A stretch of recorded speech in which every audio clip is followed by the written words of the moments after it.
तुम्हाला सांगू का, आज खूप खचले होते मी, पण बरं झालं तुम्ही भेटला. तुम्ही भेटलात आणि वेगळाच हुरूप आला बघा.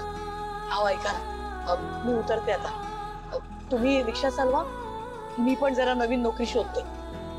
लक्ष्मी, हे बघ, एवढ्या लगेच कुठे जायची काही गरज नाहीये. तू आता घरी जाऊन आराम कर. अगं तसंही तुझा हात अजून पूर्ण बरा नाही झालाय, दुखतोय. अहो हे बघ, मी आता काही ऐकणार नाहीये. मी तुला पहिल्यांदा घरी सोडणार आणि मग मी पुढे कामावर जाईन. अहो ऐका माझं, मी माझी जाते. तुम्ही आता जरा भाडं वगैरे बघा आणि रिक्षा चालवा. अगं भाडं मला सहज मिळेल लक्ष्मी, पण मला एक गोष्ट सांग, आपल्या बायकोला रिक्षातनं फिरवून घरी सोडण्याचा आनंद पुन्हा मिळेल का? आणि तो आनंद मला गमवायचा नाहीये. बरं तुम्ही ना जरा पुढे लक्ष द्या, खूप गप्पा मारताय माझ्याशी. हो ग, तिकडेच लक्ष आहे माझं. लक्ष्मी, एक सांगू का तुला, मला आता हे काम आवडायला लागलंय. अगं रिक्षा चालवताना आता मजा येते मला. आणि मी ठरवलंय की जोपर्यंत शक्य असेल ना, तोपर्यंत मी हे काम करणार. तुमचं खूप कौतुक वाटतं बघा मला, खरंच. बरं आता गप्पा पुढे, हा जरा रस्त्यावर लक्ष द्या. हो ग.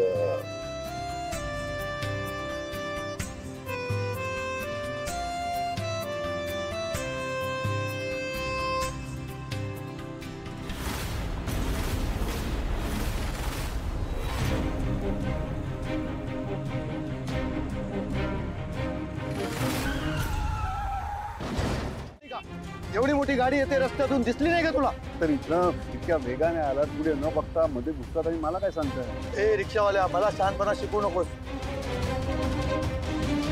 मी या रस्त्यावरून रोज ये जा करतो आणि मी बरोबरच होतो. तूच चुकीचा होता. तुम्ही जरा एकदा नीट बोला. रहदारीचा जर रस्ता तुम्हाला माहिती ना, किती रहदारीचा रस्ता आहे हा, असं काय करता? इतक्या वेगानं कोणी चालवतं का रस्त्यावरनं? आणि मी वाहतुकीचे नियम पाळूनच चालवत होतो, तुम्ही चुकीचं चालवत होता. अगदी बरोबर. अहो नशीब मी रिक्षा कंट्रोल केली म्हणून, नाही तर मोठा अपघात झाला असता. टळला माझ्यामुळे अपघात. अहो जाऊ द्या, चला आपण जाऊया.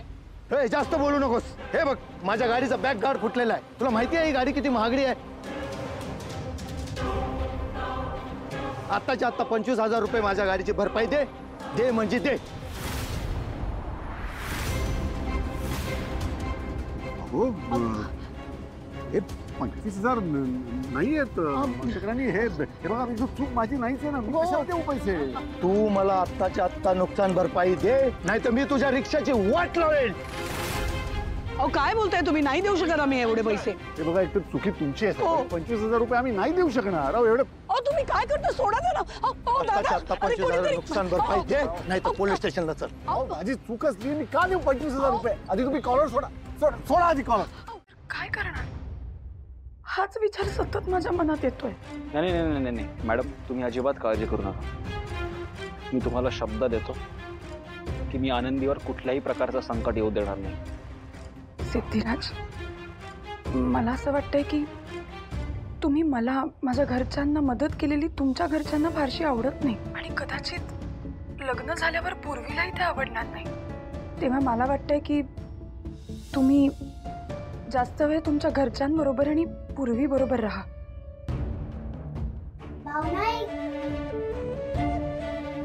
बरं ठीक आहे, आनंदी बोलत आहेत, मी करते नंतर. हो.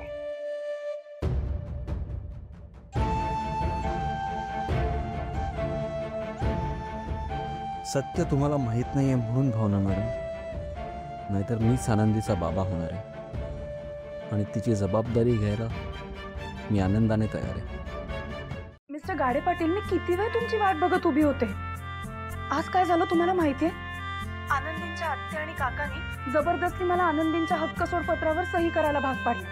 मागे एकदा आनंदी हरवल्या होत्या तेव्हा तुम्हीच त्यांना शोधलं होतं, खाऊ घातलं होतं आणि आज तुम्ही आमची ताटातूट होण्याचं निमित्त होता होता राहिलात.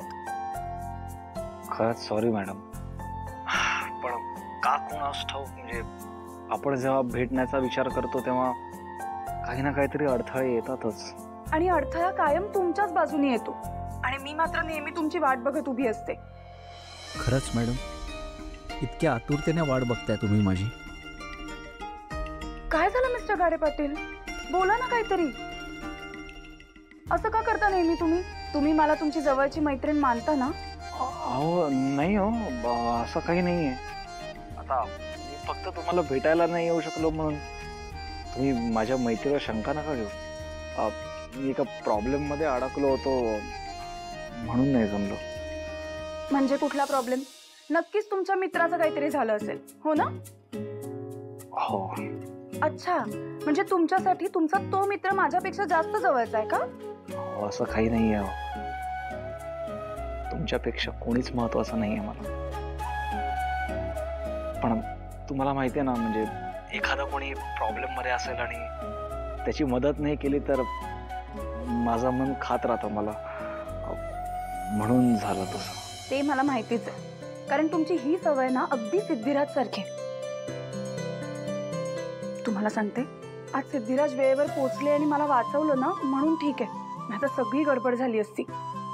पण मॅडम, तुम्ही मला सांगितलं नाही की तुम्हाला सिद्धिराजने कसा वाचवला? अहो, सिद्धिराज अचानक पोहोचले तिकडे. खरं तर ते मंदिरात आले होते, पण मला असं वाटतंय देवानी खरंच माझ्यासाठीच त्यांना तिकडे पाठवलं होतं. तुम्हाला माहितीये, सिद्धिराजनी स्वतःच्या जीवाची पर्वा न करता मला वाचवलं. ते तिकडे एकटेच होते आणि समोर 3 गुंड.